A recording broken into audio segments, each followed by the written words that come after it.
دوسرے جنم کی اس کہانی کو دوسری کہانیوں پر فوقیت حاصل ہے، کیونکہ اس کہانی میں اصرار و تجسس بھی ہے اور سائنس و قرآن پر بحث بھی۔ یہ ان لوگوں کے لیے ہی میں نے یہ لکھی ہے جو یہ کہتے ہیں کہ سائنس کا دور ہے۔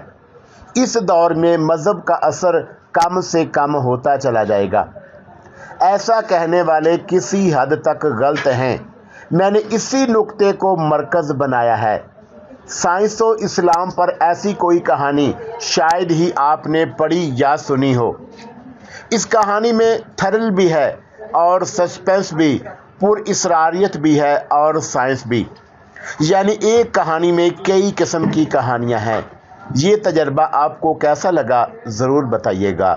والسلام، پرویز بالگرامی۔ السلام علیکم دوستو، پیش خدمت ہے دوسرا جنم، ایپیسوڈ نمبر 12۔ غلام رسول اپنے کمرے میں لیٹا تھا۔ رات کا پچھلا پہر تھا، لیکن اس کی آنکھوں میں نیند نہ تھی۔ وہ آج بھی اس پر اصرار لڑکی کے آنے کا انتظار کر رہا تھا۔ اسے یقین تھا کہ وہ لڑکی ضرور آئے گی۔ وہ رہ رہ کر کمرے میں بنی چاندنی کی لکیر کو بھی دیکھ رہا تھا۔ اسے رہ رہ کر یاد آ رہا تھا کہ اسی لکیر پر وہ مکروہ چہرہ نظر آ رہا تھا، کہیں وہ پھر نمودار نہ ہو جائے۔ ابھی وہ اسی خیال میں ڈوبا ہوا تھا کہ دروازے پر آہٹ ہوئی۔ رات کے اس پہر انور یا کسی دوسرے کے آنے کا امکان نہ تھا، اس لیے وہ اٹھ کر بیٹھ گیا۔ اس کا دل کہہ رہا تھا کہ اسی حسینہ کی آمد ہے۔ اس کی نظریں گویا دروازے پر چپک کر رہ گئی تھی۔ تبھی دروازہ کھلا اور اسے سراپا قیامت نے اندر جھانکا۔ اس پر نظر پڑتے ہی اس نے ہنس کر ایک انداز سے سر کو جھٹکا دیا، پھر بولی کہ تم منتظر تھے؟ ہاں، میں انتظار کر رہا تھا۔ کیوں؟ کیا میں بہت پسند آ گئی ہوں؟ ہاں، بات ہی کچھ ایسی ہے۔ دراصل میں ہر بات کی گہرائی تک پہنچنا ضروری سمجھتا ہوں، تمہارے اندر بھی جھانکنا ضروری سمجھتا ہوں۔ اچھا، تو تم مجھ سے پیار نہیں کرتے، آزمانا چاہتے ہو۔ پیار کے لیے دل کا ملنا ضروری ہے، اور دل ملنے کے لیے دل کے قریب ہونا ضروری ہے۔ ابھی تو قریب کرنے کی کوشش ہی کر رہا ہوں۔ بڑے صاف گو ہو، آزما لو۔ برا نہ مانو، بات یہ ہے کہ تم مجھے بڑے پر اصرار حالات میں ملی ہو۔ مجھے صرف تمہارا نام معلوم ہوا ہے۔ تم کون ہو؟ کہاں سے آئی ہو؟ کچھ بھی نہیں پتا۔ میں اس حویلی میں رہتی ہوں۔ حویلی میں؟ جی ہاں، آپ کے چوکیدار کی بیٹی ہوں، مگر کبھی ان سے ذکر نہ کریں، کیونکہ ہماری برادری میں اگر لڑکی کسی غیر مرد سے بات کر لے تو اس کی جان لے لی جاتی ہے۔ تم نے اپنا نام کیا بتایا تھا؟ زونو۔ مقامی زبان میں زونو چاند کو کہتے ہیں۔ تو پھر چاند صاحبہ، بلکہ مہتاب صاحبہ، آپ نے مجھ غریب کو کیوں پسند کر لیا؟ کس بے وقوف نے کہا ہے کہ میں تمہیں پسند کرنے لگی ہوں؟ پھر یہاں تشریف لانے کا مقصد؟ صاف سیدھی بات ہے، میں تمہیں نہیں، پروفیسر کو پسند کرتی ہوں۔ ان تک پہنچنے کے لیے میں نے تمہارے ساتھ دوستی کی ہے۔ اوہو، تو بات یہ ہے۔ چلو یہی صحیح۔ اب یہ بھی بتاؤ کہ ایک بوڑھے کو پسند کرنے کا مقصد کیا ہے؟ کیونکہ وہ میرے ہیں، میں ان کا کب سے انتظار کر رہی ہوں۔ تمہیں کیا پتا؟ یعنی تمہیں پتا تھا کہ وہ یہاں اس دور افتادہ علاقے میں آئیں گے؟ غلام رسول نے کہا۔ بالکل، مجھے یقین تھا کہ وہ آئیں گے، انہیں یہاں آنا ہی ہوگا۔ اس یقین کی وجہ؟ یہ دنیا ایک نظام کے تحت چل رہی ہے، اس نظام میں ذرا بھی پھیر بدل نہیں ہوتا۔ انہیں آنا ہی تھا اور وہ آ گئے۔ میرا انتظار ختم ہوا۔ اب مجھے ان کے قریب پہنچنا ہے، اور ان کے قریب پہنچاؤ گے تم۔ مجھے کتنی رکعت کا ثواب ملے گا؟ یہی تو سمجھ کا پھیر ہے مسٹر غلام رسول۔ اگر تم میری حقیقت کو جان لو گے تو تمہارے اچھے بھی مجھے ان کے پاس پہنچائیں گے۔ اگر میں تمہیں ان کے قریب نہ لے جاؤں تو؟ چاندنی کی پٹی پر ایک عکس دیکھا تھا نا، اسے یاد رکھنا، وہ بہت ظالم ہے۔ یہ کہہ کر وہ لڑکی کھڑی ہو گئی۔ میری سمجھ میں کچھ بات آ رہی ہے۔ کیا؟ لڑکی نے پوچھا۔ یہی کہ تم… خیر جانے دو، مگر بی بی یاد رکھنا، میں قرآن کا علم رکھتا ہوں۔ تم نے اگر زیادہ اڑنے کی کوشش کی تو میں پر قطر کر رکھ دوں گا۔